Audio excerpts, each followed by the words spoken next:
Movie yetu inaanzia katika familia fulani. Hii familia Mungu ameibariki, inaishi maisha ya kifahari sana. Ni familia ya watu watatu tu, baba, mama pamoja na mtoto, lakini kwa vile matajiri mno, wana wafanyakazi wengi wa kuwasaidia. Huyu mtoto anaitwa Ella, ana virafiki vyake vipanya fulani, amevizoea sana hivyo vipanya. Baba yake ni mfanyabiashara mkubwa sana ambaye mara nyingi huwa anasafiri kote duniani kuzungusha hizo biashara zake. Baada ya kusafiri muda mrefu, leo amerejea, anapokelewa kwa furaha sana na mtoto wake. Amemiss kwa sababu ni muda mrefu amepotea, na hajaja hivi hivi, amemletea pia na kazawadi. Baada ya kumpokea, wanacheza sana kwa furaha, alafu wanaingia ndani. Yaani ni familia yenye furaha mno kupita maelezo. Lakini kwa bahati mbaya, huyu mama ni mgonjwa wa siku nyingi. Ana ugonjwa fulani ambao umekuwa unamsumbua, na leo kwa bahati mbaya ugonjwa ukamzidia, akapoteza fahamu. Baada ya kushtuka, akamuita binti yake huyu Ella, akaanza kumpa usia wa mwisho kwa sababu yeye haoni kabisa matumaini ya kuendelea kuwepo muda mrefu. Maneno alomsisitizia ni mawili tu: uwe mwema, lakini pia uwe mkarimu sana. Yaani siku zote amekuwa yeye akimtaka binti yake awe mtu ni mwema sana maishani mwake.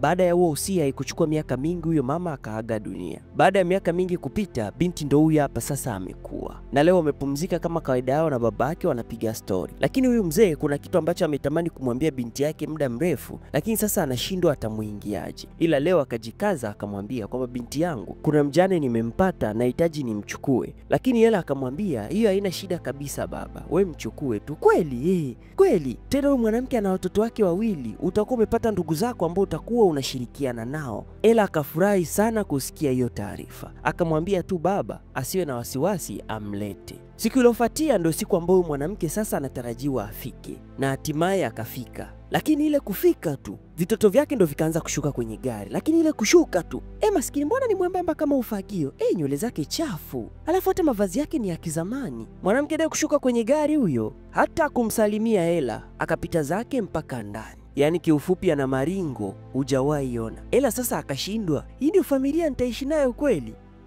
Ngoja kunyeshe tuone panapovuja. Wakaingia ndani, wanaishangaa nyumba hiyo, utazani wameingizwa chooni. Yaani hawajai appreciate hata kidogo. Jioni ikafika, wakafanywa sherehe ya kupokelewa. Yaani hawa nao hawajatoka kwenye familia haba walikuwa nazo. Kipindi wengine wanaburudika kule, Ella yeye amekuja kuburudika na hivi vipanya vyake. Amevifuga kwa muda mrefu sana tangu vikiwa vidogo. Sasa taarifa mbaya kwa hao panya ni kuwa ameingia paka humu ndani. Sijui itakuwaje. Baada ya siku chache kupita, mzee akamuita binti yake faraga. Binti yangu, kama unavyojua mimi ni mfanya biashara, nahitaji kusafiri kwa miezi kadhaa. Ila nakuacha ushirikiane vizuri pamoja na mama yako na hao dada zako. Ukae kwa amani binti yangu, wapende, shirikiana nao. Wanakupenda hivyo na wewe wapende binti yangu. Ila kumbe kipindi wanaongea, huyu mama alikuwa anawapiga chabo. Kulipopambazuka, mzee huyo anaondoka. Ella akamwaga, baba usahau kuniletea maua. Hawa nao, usisahau kutuletea vipodozi. Yaani hao wenyewe huwa wanawaza kujipodoa tu. Baada ya kumsindikiza, Ella akarudi ndani. Ile anapita, huyu mama yake akamuita. Alivyoenda, kitu cha kwanza akamwambia, kuanzia leo usiniite mama, niite madamu. Kipindi hicho binti zake wanagombaniwa waishi kwenye chumba gani, kwa sababu vyumba vya humo ndani vidogo vidogo. Huyu mama akamwambia, binti zangu wanalalamika vyumba vyao ni vidogo vidogo. Hiyo haina shida, wanaweza wakatumia chumba changu. Chumba chako? Wazo zuri. Mimi nitaishi kwenye store. Una akili sana. Wewe utaishi store?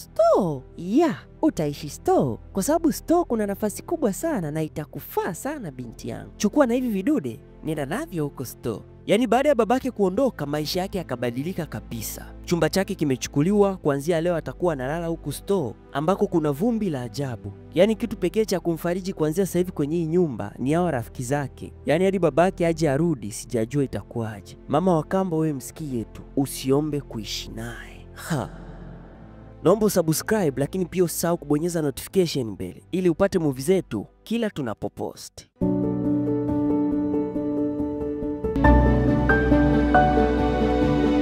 Haya sasa tuendelee. Huyu Ella ni binti mchangamfu sana, lakini pia ni mchapakazi mno na anapendwa na wafanyakazi wote hapo nyumbani kwao. Lakini hawa mabinti wa huyu mama kwanza wanaamka saa 7. Kwenye maisha yao hawajawahi kuamka asubuhi kabisa. Yaani wanadekezwa kiasi kwamba hawafai kwa lolote. Ni kama makatuni, hakuna chochote wanachojua kwenye maisha yao. Yaani kila wanachofanya wao wanaharibu. Yaani ni wapuuzi, wajinga wa ovyo ovyo kabisa. Eti wanajifanya wana vipaji, mmoja ni mchoraji, mwingine ni mwimbaji. Vitu anavyochora huyu sasa havieleweki. Huyu mwimbaji sauti sauti yake sasa, yaani ni ya ovyo hadi panya hawezi kabisa kumvumilia. Kwa hivyo mama ana roho mbaya hadi paka wake ana roho mbaya, eti leo anataka kuvila hivi vipanya. Alijigonga kwenye meza huyo hadi akazimia. Huyu mwimbaji ndiye ameng'ang'ana hata ajishtukii. Mama akamwambia tulia, una unachoimba hapa.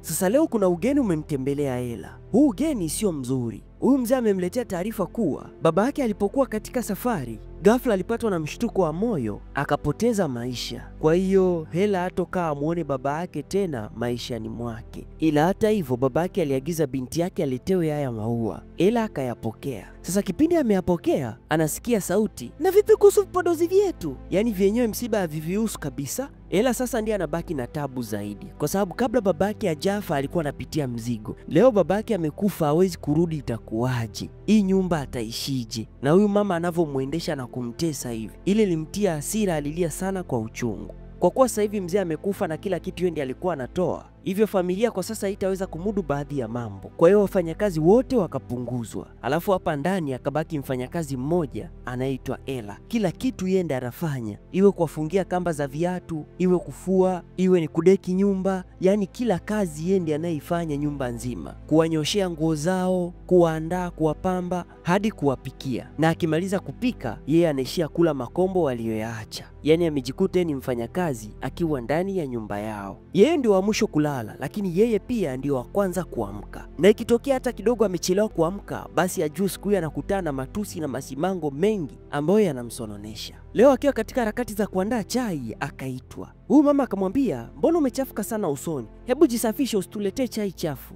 Sasa kipindi analeta chai, huyo akamwambia, mbona unasinda? Sinda ni ule uchafu wa vumbi la mkaa. Basi wakamtungia jina Cinderella, ikiwa na maana Ella mchafu. Huyu mama akalipenda hilo jina, jina zuri. Alafu kuanzia hapo wakaanza kumuita hilo jina. Sasa Ella akaweka sahani 4. Huyu mama anashangaa, mbona sahani ni 4? Na mimi nitakunywa chai na nyie? Imeanza lini hiyo? Wewe huwezi kunywa chai na sisi, huna hadhi yetu, nenda ukanywe chai huko. Ella akafukuzwa. Sasa alivyofukuzwa akaja kunywa chai mwenyewe huku jikoni. Alilia kwa uchungu sana, yaani alilia jinsi anavyonyanyaswa ndani ya nyumba yao. Ile ikamtia hasira sana, akaondoka ili kwenda kujiliwaza huko msituni. Yaani anaendesha farasi kwa hasira kwa sababu ana uchungu mwingi mzito moyoni. Akiwa njiani mpaka kukutana na swala. Huyu swala anafukuzwa ili auawe. Akamfanyia huyo swala ishara, kimbia utauawa, kimbia utauawa. Wanyama pia nao wanawasikiza binadamu. Sasa hapa pembeni kuna grupu la wawindaji, hao wanawinda. Wao ndo wanamfukuza huyo swala. Lakini kuna mmoja wapo akamuona Ella, akaanza kumfukuzia. Akamfukuzia sana hadi hatimaye akamshika. Akamuuliza, binti, mbona uko mwenyewe msituni? Akamwambia, mimi siko mwenyewe, si wewe umeshakuja? Nimeshakuja, kwani tulikuwa safari moja? Basi wakaongea wakajuana. Alafu kwa bahati nzuri wakaelewana. Ila kitu ambacho ujua huyu jamani mtoto wa mfalme, anaitwa Prince Charming. Ila kwa Ella akajitambulisha kama Mr. Kit. Ella akamuuliza, unaishi wapi? Akamwambia, mimi naishi kwenye jumba la mfalme, najifunza kuhusu baadhi ya mambo huko. Kwa hiyo ni mwanafunzi kwenye jumba la mfalme? Ndiyo. Hawakunyanyasi huko? Hapana, naishi vizuri. Na wewe? Mimi kawaida tu. Lakini katika hicho kipindi chote walichokuwa wanapiga story, Ella hakumwambia kabisa jina lake. Yaani waliishia tu kuongea mambo mengine, lakini hakulijua jina la msichana. Lakini mara akasikia yule swala anakimbizwa. Akamwambia, kwa nini mnataka mumuue? Si tulikuja kuwinda, sisi ni wawindaji. Haimaanishi kama ndio kinachofanywa basi ndio kinachohitajika kufanywa. Hayo maneno yakamgusa sana jamaa. Huyu binti anaonekana ni mkarimu mno. Lakini kuna watu wakamuita, mtukufu, Kit, naitwa Kit, naitwa Kit. Yaani huyu jamaa ni mtoto wa mfalme. Kwa hiyo mtu yote anayemuita lazima aanze kwa kumuita mtukufu. Hawa jamaa wangemuita hivyo, huyu binti angeshtuka kuwa yuko na mtoto wa mfalme. Yeye hakutaka. Yeye anataka tu binti amjue kwa jina moja, Kit. Walikuwa wamemletea taarifa kuwa wameshakamilisha mawindo, hivyo waondoke. Kwa hiyo wakaagana, kila mmoja akashika njia yake. Leo ni kwenye jumba la kifalme. Amekutana na binti fulani porini huko, amemuelewa mno. Sasa mfalme anamwambia, wewe ni mtoto wa mfalme, huwezi ukampenda mtu kwa kumwona mara moja tu. Ni hatari sana kwa ufalme. Inatakiwa amuoe mtu ambaye atampa nguvu za kifalme. Lakini asipofanya hivyo itakuwa ni hatari kwa ufalme wao na itawahatarisha kwa sababu wao ufalme wao ni mdogo. Inabidi aoe kwenye familia nyingine ya kifalme ili waunganishe nguvu, ufalme wao uzidi kuwa imara zaidi. Na huyu mfalme pia ni mgonjwa. Kwa muda sio mrefu anaweza kufa. Kwa hiyo anahitaji amkabidhishe mtoto wake mamlaka akiwa ameoa kabisa. Kwa hiyo mtoto wake inabidi apate mke kabla ya kukabidhiwa kiti cha ufalme. Baba yake anamuasa ajitahidi kwa namna yoyote ile afanikishe jambo la kuoa kabla yeye hajafa. Hao walinzi wake pia wakamchochea sana, na ashauriwi kabisa kuoa tu kwenye familia yoyote, inabidi aoe kwenye familia ya kifalme. Hivyo akaomba kuwa taarifa isambazwe kwenye hiyo nchi yote, mabinti wote wajikusanye ili achague binti mmoja ambaye yeye atampenda. Lakini amefanya hivyo ili aweze kuonana na yule binti, kwa sababu anaamini katika mabinti wote atakaokuja, yule binti pia atakuwa ni mmoja wao. Bila yake hatimaye likakubaliwa. Sasa leo Ela amekuja sokoni na farasi wake. Mara baada ya kufika sokoni akakutana na mmoja wa wafanyakazi wao wa zamani. Akawa anazungumza naye, anamsimulia jinsi maisha yake yanavyoenda. Kipindi wanazungumza, wanasikia taarifa kutoka ikulu. Inasema inatakiwa mabinti wote wa kwenye nchi hiyo waende kwenye kasri la mfalme usiku wa leo, kwa sababu mtoto wa mfalme anahitajika kuchagua binti wa kuoa kutoka miongoni mwao. Hivyo ni amri kuwa binti yoyote kwenye hiyo nchi hapaswi kabisa kuchelewa, inabidi afike. Ela akazipokea hizo taarifa kwa furaha sana, akawaletea ndugu zake. Ile kuwaambia tu, huyu mama akalipuka kwa furaha, utazani mabinti zake ndo waliwaambia waende huko. Alafu anavyowakubali hao watoto wake sasa, yani ana imani kabisa watashinda, akavijaza vichwa hivyo. Yani sikilizeni, mnaenda kushinda huko, yani jiandaeni, fanyeni kila kitu mnachoweza ili mtamanishe mtoto wa mfalme. Na wewe umekaa hapo unasimama nini? Rudi sokoni ukatuletee magauni, rudi sokoni ukalete magauni 3. Ela kusikia hivyo akadhani na yeye amehusishwa. Oh, kumbe na mimi naenda. Hey, maskini, eti anafikiri na yeye yumo jamani. Sasa we Ela uende wapi? Hayo magauni 3, mawili ya wanangu na moja la kwangu. Wewe una hadhi yoyote katika kasri la mfalme, huwezi kwenda huko. Wewe utabaki hapa unalinda nyumba, wewe ni mfanyakazi kwenye hii nyumba basi. Yani huyu mama anavikubali hivi katuni vyake, sijui kwa nini hata anavikubali. Baada ya kuleta magauni basi ndo kuvivalisha. Na kuambia hili ni bonge, lakini nguo inavyobanwa inafosiwa hiyo ili tu aonekane ni modo wakati hamna kitu. Eti warembo wanapendeza. Na Ela ndo designer wao, akavivalisha hivyo. Yani hapa ni mashindano, kila mmoja anajitahidi apendeze kuliko mwingine. Na wanavyotambiana sasa, yani utazani wana uhakika na hilo kombe. Huyu akachukua taji ya vai, saa ngapi isiwe vita. Yani wakagombania hadi wakavunja hilo taji lenyewe. Yani Ela hadi anavishangaa, yani hivi ni vitaira. Akaviacha huko viendee na upuuzi wao. Yeye akaja kushona gauni lake kuukuu ambalo mama yake alikuwaga analivaa. Baada ya kuvaa, makatuni ndio hao wameshatokelezea eti. Na mama hao yuko hapa anavyowapamba sasa. Sijui. Sasa Ela na akatokelezea, amevaa nguo ya mama yake ile aliyokuwa anaishona. Huyu mama kumuona, wewe unaenda wapi? Gauni la kizamani hilo unaenda nalo wapi? Jamani, sina mimi naenda tu. Ela mpango wake anataka kaonana na yule Mr. Kitty. Hivyo akalichana lile gauni lake ili akose nguo ya kuvaa. Alafu akampiga marufuku akae humo ndani na asitoke, kwa sababu hamna sehemu yoyote ambaye anaruhusiwa kwenda mpaka kufikia hapo. Alafu wakapanda gari wakaondoka, wakamwacha yeye peke yake. Yaani mama tangu aje amemkalia sana kooni. Sijui mama wa kambo anakuwaga na shida gani humu duniani. Sasa kipindi analia, kuna malaika akamjia katika umbo la kibinadamu, akamtengenezea gauni zuri hilo, alafu akampa na usafiri wa kumpeleka huko. Alafu kipindi anapanda kwenye huo usafiri, akaviona viatu vyake, akamwambia hivi huwezi kwenda navyo huko, ngoja nikutengenezee viatu. Yani akamtengenezea viatu vya kioo, havipo kabisa duniani. Alafu akapanda ndani ya usafiri. Sasa kipindi amepanda akamwambia, sikiliza, itakapofika saa 6 za usiku, hakikisha unaondoka huko, kwa sababu hivi vitu vyote nilivyokutengenezea vitayeyuka. Ela huyo kiulaini safari akaenda. Huku kwa mfalme wageni wamemiminika wengi sana. Kumbuka ni wasichana wote wa kwenye hiyo nchi. Yaani kila mtu na pozi lake na staili yake. Kuna huyo malkia hapa anaitwa Chiela. Yeye ndo huyu mfalme huwa anafosi kijana wake amuoe. Sasa huyu mama kufika na hivi vinyago vyake, yani ana mikogo huyo, akampa MC barua yake ya utambulisho. Anaingia ni Lady Tremaine na mabinti zake.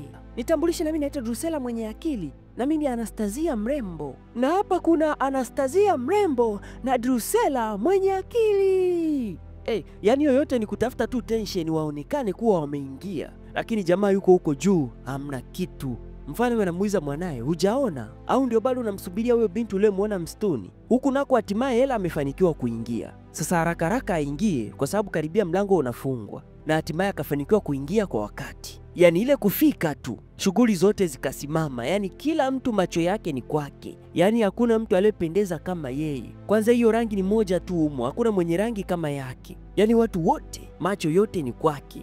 Huyu binti mbona mrembo hivi? Yani unaambiwa urembo, hakuna binti yote mrembo kwenye hiyo nchi kama yeye. Yani wote wamepigwa na butwa. Watu wote wamegeuka mafansi wake. Na yeye kwa maringo hata ashuki haraka, ni taratibu. Mtoto wa mfalme naye bila kupepesa macho, Ela pekee ndiye amemuona. Hivyo bila kujali chochote, akamwendea akampokea. Yaani amefurahi, hajataka kabisa kuongea na mtu mwingine yoyote. Baada ya kumkaribisha, sasa wakaanza kucheza. Ela baada hajagundua kuwa huyu ni mtoto wa mfalme, anajua tu huyu ni Mr. Kit. Wakacheza sana, yani wakacheza kwa muda mrefu, huko hao wengine wakibaki tu wanawashuhudia. Hadi hao wanajiuliza, huyu binti ndio nani? Watu wote wamesahau kuwa kwenye sherehe, Ela pekee ndiye anayeimbwa.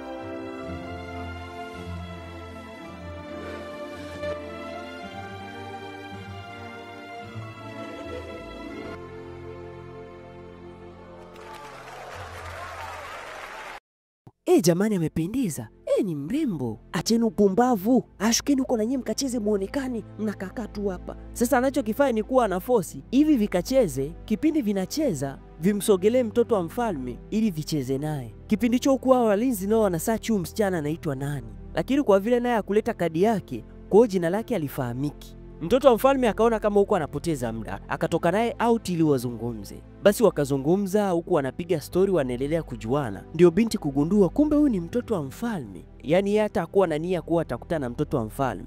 Lakini basi tu bahati imekuja upande wake. Kipindi bado wanazungumza, saa ikapiga ni saa 6 za usiku.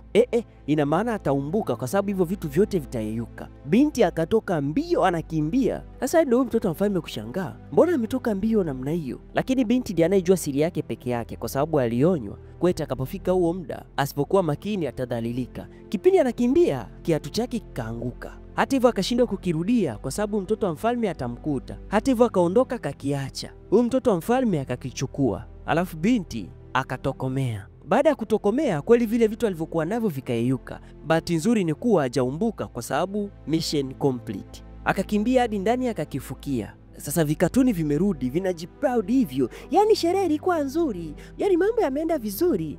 Wewe hujui tu. Kutokana na Ela alikuwa amependeza mno kwenye ile sherehe, hawakuweza hata kumtambua kuwa ni nani.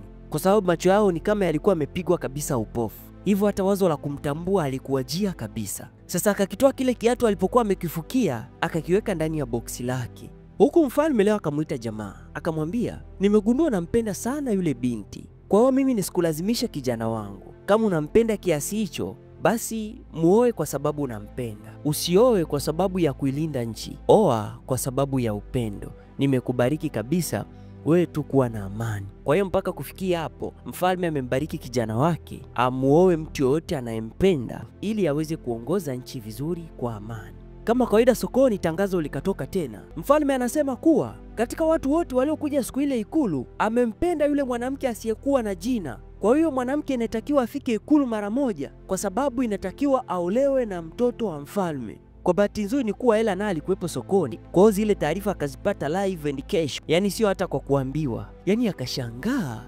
naolewa na mtoto wa mfalme. Aisee, taarifa ilikuwa njema sana kwake. Kwa furaha karudi nyumbani mbio, akakimbia mpaka pale alipokuwa ameficha kile kiatu ili akichukue, lakini akakikosa. Kumbe huyu mama amekichukua. Akamuuliza, "Unakitafuta hiki?" Kumbe wewe ndio ulikuwa yule, au ulikiiba kile kiatu ukajifanya ni yule. Sasa katika mazungumzo ya muda mrefu, huyu mama akagundua kuwa Ela ndio yule binti. Katika maisha yako futa wazo kuwa utakuwa mke wa mtoto wa mfalme. Nitafanya kila linalowezekana ili mradi hilo lisitokee. Wewe huwezi kabisa kuwa, na ikitokea utakuwa, nakupa sharti. Ni lazima unifanye kuwa mkuu wa nyumba ya kifalme ili niweze kumcontrol mtoto wa mfalme. Lakini Ela akamwambia, "Sikuweza kumlinda baba yangu kwako, lakini nakuhakikishia nitamlinda mtoto wa mfalme." Huyu mama kusikia hivyo akapandwa na hasira, akavunja kile kiatu. Yaani yote ni kupoteza tu ushahidi kuwa Ela ndo yule mwanamke. Alafu kuharibu mambo zaidi akafunga na ule mwanamke. Sasa huyu mama akaja kwa huyu jamaa ambaye ni kama waziri mkuu. Akamwambia, "Mwenye hicho kiatu yuko nyumbani kwangu, ni kijakazi tu. Mtoto wa mfalme akimuoa, nchi nzima itajua kuwa alioa kijakazi. Kwa hiyo mtoto wa mfalme atadharaulika. Kwa hiyo mimi nataka tuitunze hiyo siri." Huyu jamaa akamuuliza, "Siri gani sasa?" Sasa amemjia huyu jamaa kwa sababu anajua huyu jamaa naye huwa anampinga mtoto wa mfalme kumuoa yule binti. Sasa ukumbuke kuwa huyu mama naye ni mtu mkubwa kwenye hiyo nchi kwa sababu mume wake alikuwa ni mtu mashuhuri. Kwa hiyo anafahamika. Akamwambia, "Mshawishi mtoto wa mfalme amuoe mmojawapo wa wale mabinti zangu. Alafu akimuoa, mimi nitakuwa mtu mkubwa kwenye kasri. Alafu wewe nitakupa cheo. Lakini mkimwacha akamuoa yule binti, na hata nchi za jirani zitamdharau." Kwa hiyo wakala hilo dilao la ajabu yeye na huyo jamaa. Sasa huyu jamaa akaja kwa mtoto wa mfalme kumshawishi, akamshawishi sana, lakini mtoto wa mfalme kwani anaelewa basi. Yeye akamwambia tu kwamba mimi nahitaji yule binti.